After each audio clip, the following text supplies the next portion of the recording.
आज मैं तुम्हें उस नगरी की कहानी सुनाऊंगा जिसे स्वयं विश्वकर्मा ने ठाकुर जी के कहने पर समुद्र के बीचों बीच बसाया था। वह नगरी जहाँ की दीवारों में हीरे जवाहरात जो थे, जहाँ साक्षात लक्ष्मीपति श्री कृष्ण राजा बनकर निवास करते थे, द्वारका जिसका वैभव देखकर इंद्र भी लज्जित हो जाते थे। पर क्या तुमने कभी सोचा कि जिस नगरी के रक्षक स्वयं योगेश्वर कृष्ण हो, वह नगरी समुद्र में कैसे डूब गई? मेरे भाई, श्रीमद् भागवत और महाभारत के मौसल पर्व में इस विनाश का ऐसा वर्णन मिलता है जिसे सुनकर कलेजा कांप जाता है। भगवान कृष्ण गीता के 11वें अध्याय में कहते हैं, कालो अस्मि लोकक्षय कृत प्रवृद्धो, अर्थात मैं लोगों का नाश करने वाला बड़ा हुआ काल हूँ। जब काल आता है तो वह किसी को नहीं छोड़ता, चाहे वो भगवान का अपना ही कुल यदुवंश क्यों न हो।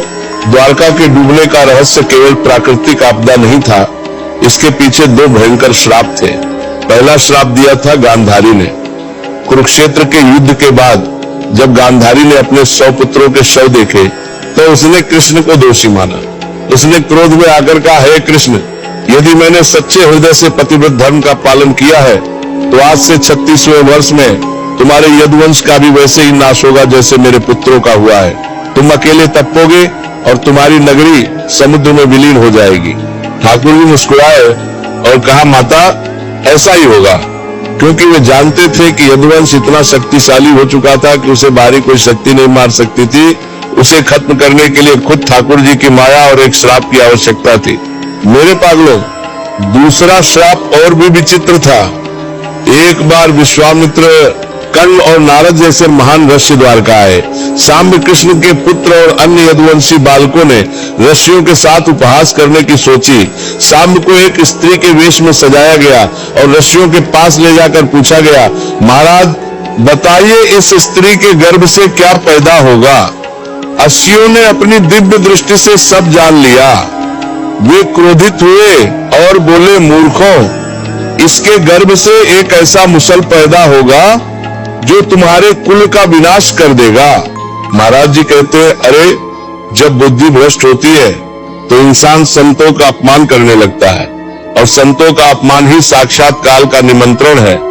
अगले ही दिन सांब के शरीर से सचमुच एक लोहे का मुसल निकला। यदुवंशी घबरा गए और उन्होंने उस मुसल को पत्थर पर घिस घिस कर चूर्ण बना दिया और समुद्र में फेंक दिया। और वे भूल गए कि होनी को टाला नहीं जा सकता। उस चूर्ण का एक छोटा सा टुकड़ा समुद्र में रह गया जिसे एक मछली ने निगल लिया। वही टुकड़ा बाद में ठाकुर जी के चरणों में लगने वाला तीर बना। मेरे भाई, द्वारका का डूबना हमें यह सिखाता है कि अहंकार और संतों का अपमान बने से बने साम्राज्य को मिट्टी में मिला सकता है। द्वारका की वह भव्यता, वह सोना, वह वैभव सब एक पल में पानी के नीचे चला गया, क्योंकि वहां अधर्म ने प्रवेश कर लिया था। अब उस रहस्य की ओर भागते हैं जहां से विनाश की लहरें उठना शुरू हुई थी। द्वारका के डूबने का असली कारण केवल समुद्र का बनना नहीं था, बल्कि यदुवंशियों के भीतर का वह अहंकार और प्रमाद था जिसने उन्हें अंधा कर दिया था। श्रीमद् भागवत के 11वें स्कंद में वर्णन आता है कि जब विनाश का समय निकट आया तो द्वारका में भयंकर अपशकुन होने लगे, तेज हवाएं चलने लगी, चूहों की संख्या बढ़ गई और लोग एक दूसरे से बिना कारण झगड़ने लगे। भगवान कृष्ण सब समझ रहे थे। उन्होंने यदुवंशियों से कहा, भाइयों, अब द्वारका में रहना उचित नहीं है, यहाँ पर भयंकर उत्पात होने वाले हैं। चलो हम सब प्रभास क्षेत्र सोमनाथ के पास चलते हैं और वहां चलकर दान पुण्य और स्नान करते हैं। मेरे भाई, भगवान कृष्ण चाहते थे कि यदुवंशी अपनी शुद्धि करें, पर होनी को कौन टाल सकता है। प्रभास क्षेत्र पहुंचते ही यदुवंशियों ने वह काम किया जो किसी भी कुल के विनाश का सबसे बड़ा कारण बनता है, मदिरापान। गरुड़ पुराण और महाभारत में लिखा है कि यदुवंशियों ने मैरे नाम की नशीली मदिरा का इतना अधिक सेवन किया कि उनका विवेक पूरी तरह नष्ट हो गया।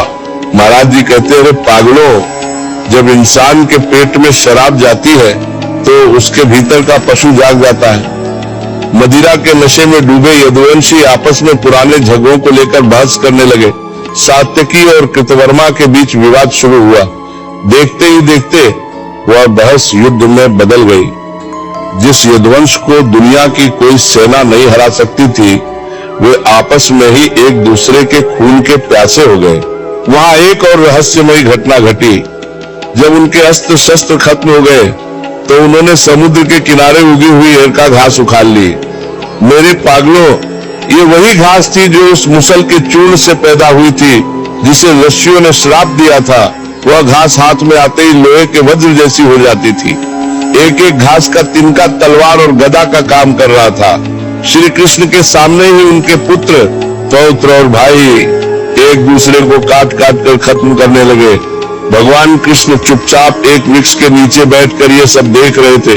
वे जानते थे कि ये काल का खेल है। गांधारी का श्राप और ऋषियों का वचन सत्य हो रहा था। जिस वंश ने धर्म की स्थापना में कृष्ण का साथ दिया था, वही वंश अब अधर्म और नशे के कारण स्वयं का अंत कर रहा था। देखते ही देखते हजारों यदुवंशी उस तट पर मृत पड़े थे।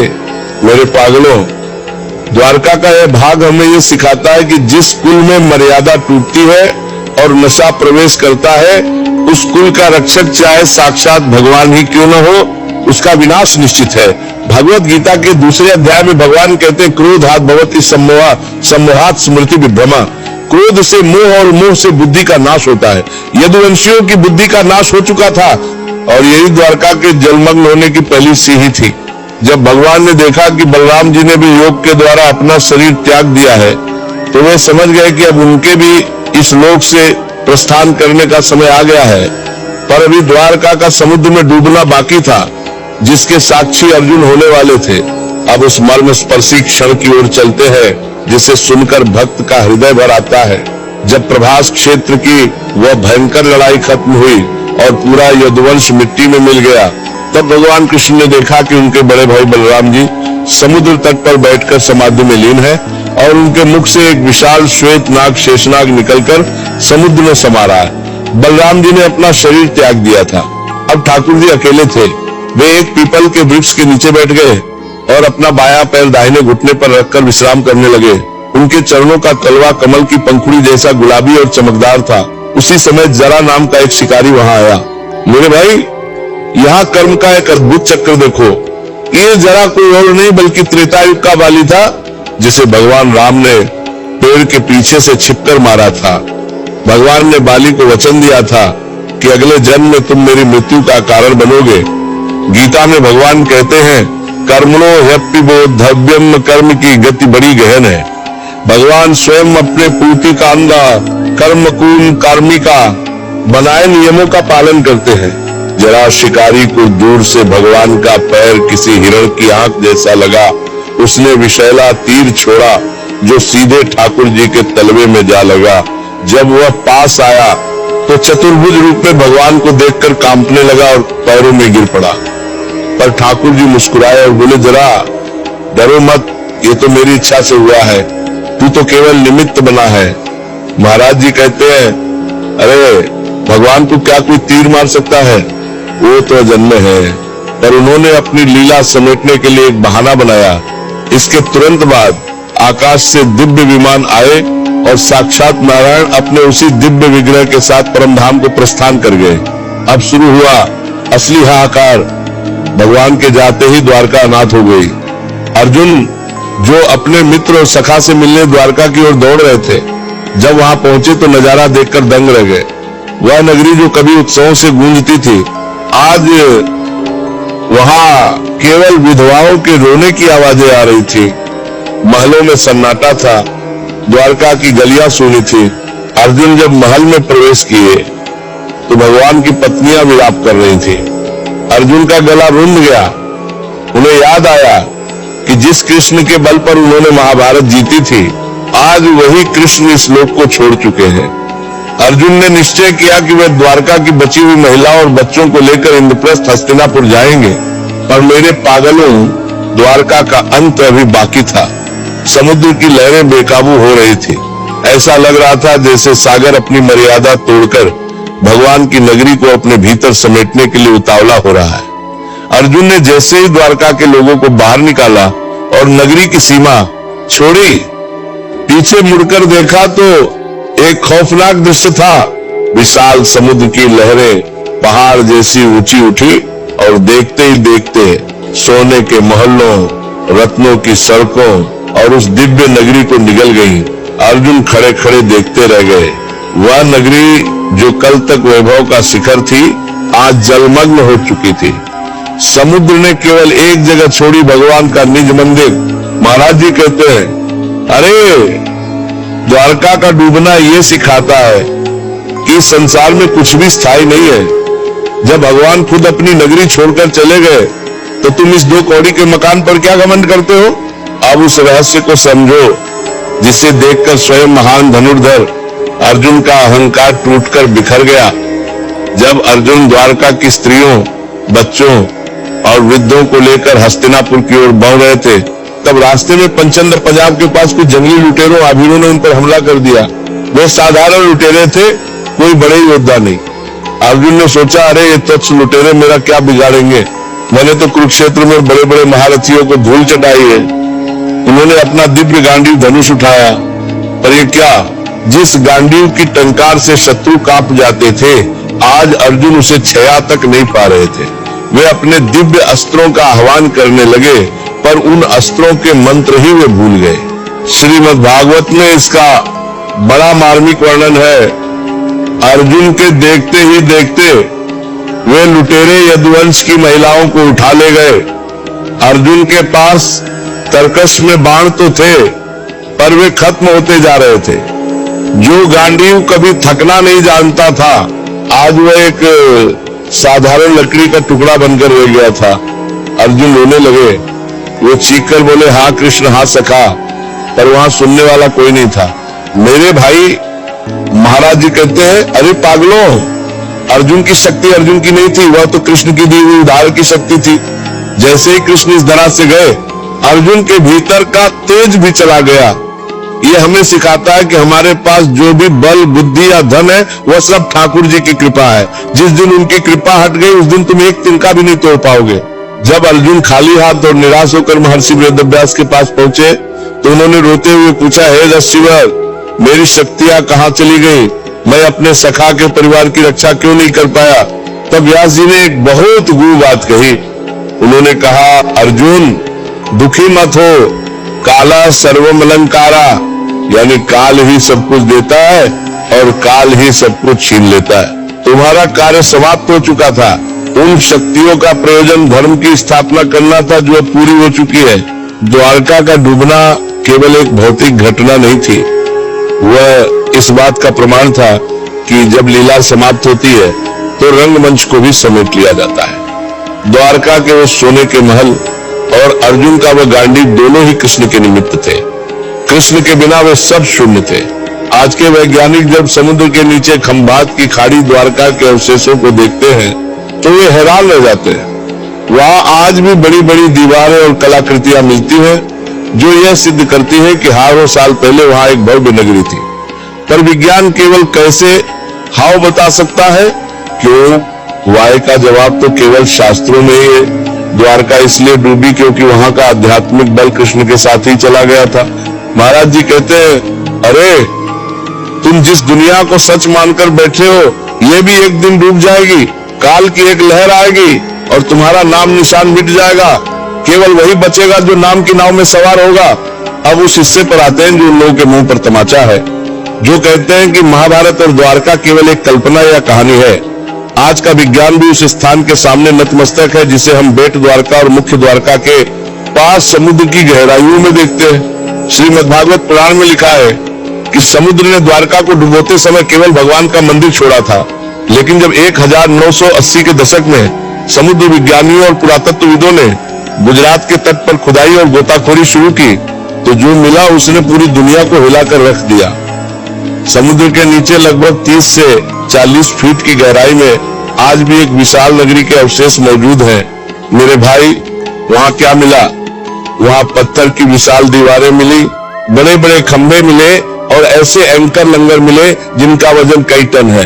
वैज्ञानिकों का कहना है कि यह अवशेष कम से कम 5000 से 9000 साल पुराने हैं। ये वही समय है जब महाभारत का युद्ध हुआ था। वहां की बनावट को देखकर इंजीनियर भी हैरान है। हजारों साल पहले पत्थर को इतनी सटीकता से कैसे काटा गया था? ये वही विश्वकर्मा की कारीगरी थी जिसका वर्णन हमारे शास्त्रों में मिलता है। महाराज जी कहते हैं, अरे पागलो, तुम प्रमाण मांगते हो, ठाकुर जी ने तो सबूत छोड़ रखे ताकि तुम्हारी नास्तिक बुद्धि को ठिकाना मिले। महाभारत में वर्णन आता है कि द्वारका में प्रवेश करने के लिए मुद्राशील की आवश्यकता होती थी। क्या तुम्हें पता है, समुद्र के नीचे की खुदाई में एक 3 सिर वाले पशु वाली मुद्रा मिली है, जिसका वर्णन महाभारत में स्पष्ट रूप से किया गया है। ये कोई संयोग नहीं है, ये सत्य है। अब एक प्रश्न आता है, द्वारका के खजाने का क्या हुआ? शास्त्रों के अनुसार द्वारका सोने की नगरी थी। लोग सोचते हैं कि वहां आज भी सोना पड़ा होगा, पर मेरे पागलों, अध्यात्म कहता है कि जब भगवान अपनी लीला समेटते हैं तो वह पदार्थ को वापस प्रकृति में विलीन कर देते हैं। वह सोना, वह वैभव अब भौतिक रूप में नहीं बल्कि उस स्थान की ऊर्जा के रूप में वहां विद्यमान है।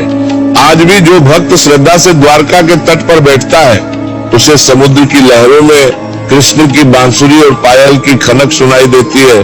द्वारका की खोज ने यह सिद्ध कर दिया कि काल कितना शक्तिशाली है। जिस नगरी की सुरक्षा सुदर्शन चक्र करता था, उसे भी काल के आदेश पर समुद्र ने निगल लिया। यह हमें याद दिलाता है कि तुम चाहे सोने के मोहल्लों में रहो या मिट्टी की झोपड़ी में, जब प्रकृति अपना हिसाब मांगती है तो कुछ भी शेष नहीं रहता। वैज्ञानिक कहते हैं कि शायद किसी भयंकर सुनामी या समुद्र के स्तर बढ़ने के कारण द्वारका डूबी, पर महाराज जी कहते हैं, अरे सुनामी तो केवल निमित्त थी, असली कारण तो वह श्राप और लीला का अंत था। विज्ञान केवल बाहर की हलचल देखता है, पर भक्त उसके पीछे छिपे संकल्प को देखता है। द्वारका आज भी समुद्र के नीचे एक मौन गवाह बनकर खड़ी है। वह हमें बताती है कि ओ इंसानों, देख लो, मैं श्री कृष्ण की नगरी थी, फिर भी काल ने मुझे नहीं छोड़ा। तुम किस घमंड में चूर हो? अब उस रहस्यमयी मोड़ को समझो जहां से इतिहास बदल गया। शास्त्रों में वर्णन आता है कि जिस क्षण भगवान श्री कृष्ण ने इस धरा को छोड़ा और द्वारका समुद्र में विलीन हुई, ठीक उसी पल कलयुग ने पृथ्वी पर अपने दोनों पैर जमा दिए। श्रीमद् भागवत के प्रथम स्कंध में बताया गया है कि जब तक ठाकुर जी के चरण इस पृथ्वी पर थे, तब तक कली की इतनी हिम्मत नहीं थी कि वह अपना प्रभाव दिखा सके। पर जैसे ही द्वारका डूबी, संसार से सत्य और पवित्रता का सूरज ढलने लगा। महाराज जी कहते हैं, पागलों, द्वारका का डूबना केवल एक शहर का अंत नहीं था, वह उस सुरक्षा कवच का हटना था जो मानवता को अधर्म से बचाए हुए था। जैसे ही द्वारका जलमग्न हुई, अर्जुन ने देखा कि लोगों की बुद्धि बदलने लगी है। भाई भाई के खून का प्यासा होने लगा, लोगों में लालच और काम वासना बनने लगी। महाभारत के मौसल पर्व में लिखा है कि द्वारका के विनाश के बाद धर्म के 4 चरणों में से केवल एक चरण बचा, दान, सत्य, तप और दया। ये 3 गुण द्वारका की लहरों के साथ ही कहीं गहरे समुद्र में दब गए। मेरे भाई, द्वारका का डूबना एक चेतावनी थी।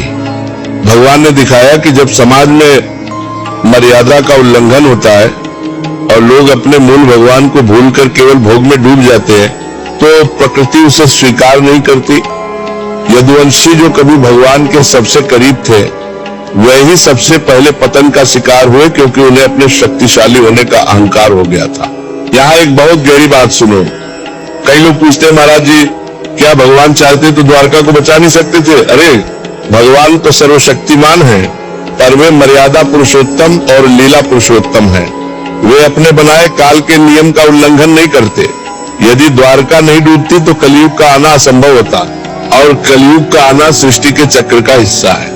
द्वारका का विसर्जन दरअसल नई शुरुआत के लिए पुरानी स्लेट को साफ करना था। अर्जुन जब हस्तिनापुर लौटे तो उन्होंने युधिष्ठिर से कहा, भैया हमारा सहारा चला गया। जिस सूर्य के प्रकाश में हम चमक रहे थे, वह सूर्य अब अस्त हो चुका है। अब यह नगरी, यह राजपाट और यह जीवन सब सुना है। इसके तुरंत बाद पांडवों ने भी हिमालय की ओर महाप्रयाण करने का निश्चय किया। द्वारका के डूबने ने यह सिद्ध कर दिया कि बिना ईश्वर के संसार की सबसे कीमती वस्तु भी राख के समान है। आज भी जब हम द्वारका के विनाश की कहानी सुनते हैं, तो हमें यह एहसास होना चाहिए कि हम कलयुग के उस दौर में जी रहे हैं जहां धर्म की लहरें हर तरफ उठ रही है। महाराज जी अक्सर कहते हैं, अरे तुम्हारी अपनी द्वारका ये शरीर और घर भी एक दिन काल के समुद्र में डूब जाएगी। क्या तुमने उस डूबने से पहले नाम का कोई किनारा ढूंढा है? द्वारका का विनाश हमें सिखाता है कि जिस वैभव में भगवान न हो वह वैभव बोझ बन जाता है। द्वारका सोने की थी, पर जब कृष्ण चले गए तो वह सोना भी बोझ बन गया और समुद्र ने उसे अपने भीतर समेट लिया ताकि वह फिर से प्रकृति का हिस्सा बन सके। अब उस रहस्य की ओर भागते हैं जो भविष्य के गर्भ में छिपा है। बहुत से भक्त पूछते हैं, महाराज जी क्या वह डूबी हुई द्वारका कभी वापस बाहर आएगी? क्या हम फिर से उस वैभव को देख पाएंगे?